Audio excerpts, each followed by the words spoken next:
Ukraine যুদ্ধ বন্ধ করতে একমত হয়েছে যুক্তরাষ্ট্র ও রাশিয়া। মঙ্গলবার সৌদি আরবে দুদেশের কর্মকর্তাদের বৈঠক শেষে কথা জানান রুশ পররাষ্ট্রমন্ত্রী সের্গেই লাভরভ। আর মার্কিন পররাষ্ট্রমন্ত্রী মার্কো রুবিও বলেছেন, 3 বছরের ইউক্রেন যুদ্ধ শেষ করতে হলে সব পক্ষকে ছাড় দিতে হবে।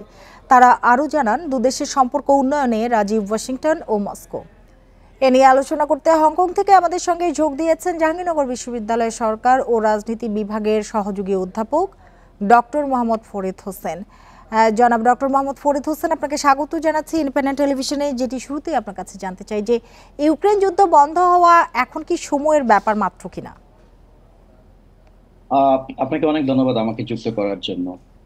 আপনি দেখেন একটি বিষয়, যেটি হলো যে মার্কিন যুক্তরাষ্ট্র এবং রাশিয়ান কর্মকর্তারা সবাই কিন্তু একমত, যেটি হলো যে হ্যাঁ, তারা এই 3 বছর যাবৎ চলমান যে যুদ্ধ, সেটি বন্ধের জন্য সবচেয়ে কার্যকরী এবং যুগান্তকারী পদক্ষেপ কিন্তু আজকে, এবং একমাত্র পদক্ষেপ।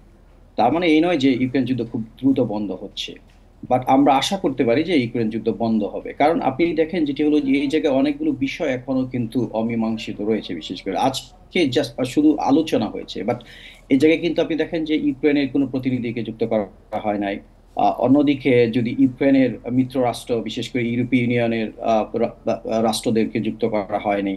তাদের মতামত, তাদের কি স্ট্র্যাটেজি হবে, বিশেষ করে ইউক্রেন যুদ্ধ বন্ধের ফলে তাদের প্রতিক্রিয়া কি হবে বা কিভাবে হবে, এই বিষয়গুলো কিন্তু এখনো স্পষ্ট নয়। তবে এটি একটি বিষয় খুব গুরুত্বপূর্ণ, যেটি হলো যে এটি গুড স্টার্ট। আমরা বলতে পারি যে আমরা আশা করতে পারি যে পরবর্তী সময়ে খুব দ্রুততার সাথে পুতিন এবং ট্রাম্পের মধ্যে যে বৈঠক হবে, সেই জায়গায় হয়তো বা আমার মনে হচ্ছে যেটি হলো যে একটি পূর্ণ রূপরেখা আসবে ইউক্রেন যুদ্ধ কিভাবে বন্ধ করা যায়।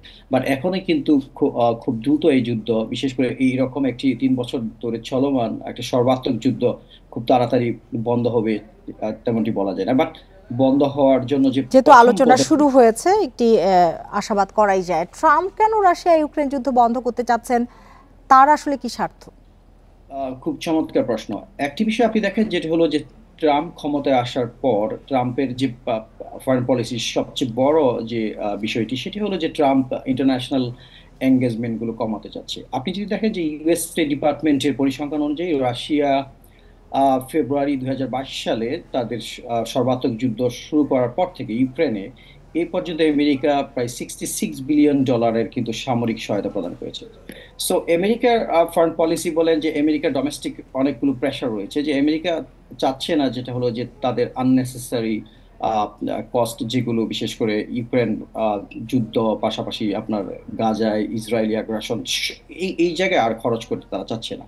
সো বাইডেন অ্যাডমিনিস্ট্রেশন কিন্তু আপনি যদি দেখেন যে না, আনএমপ্লয়মেন্ট, ইনফ্লেশন রেট এবং অন্য বিষয়গুলো নিয়ে কিন্তু তাদের আহ, আহ, আহ, আহ, এই এই পদক্ষেপগুলো তেমন নেয়নি। কিন্তু ট্রাম্প কিন্তু এই জায়গায় কিন্তু খুবই কঠোর, যেটি হলো যে ট্রাম্প চাচ্ছে আহ, আহ, যে তাদের যে বিশেষ করে আন্তর্জাতিক যে ইনভলভমেন্ট গুলো, যেটি আহ, সেই জায়গা থেকে তারা সরে আসতে, বলতে আমি বলবো যেটা হলো যে ব্যয় কমাতে। এবং আপনি যদি দেখেন যেটা হলো যে ট্রাম্প কিন্তু আবার আউটসোর্সিং এর ক্ষেত্রেও কিন্তু তার কঠোরতা রয়েছে। বিশেষ করে ইতিমধ্যেই কিন্তু আপনি শুল্ক আরোপ, যেটিকে আমরা বলে থাকি যেটা হলো ট্রেড ওয়ার, হ্যাঁ, এইগুলো আবার আপনি যদি দেখেন যেটি হলো যে ইউএসএআইডি তাদের কার্যক্রম বন্ধ করে দিচ্ছে।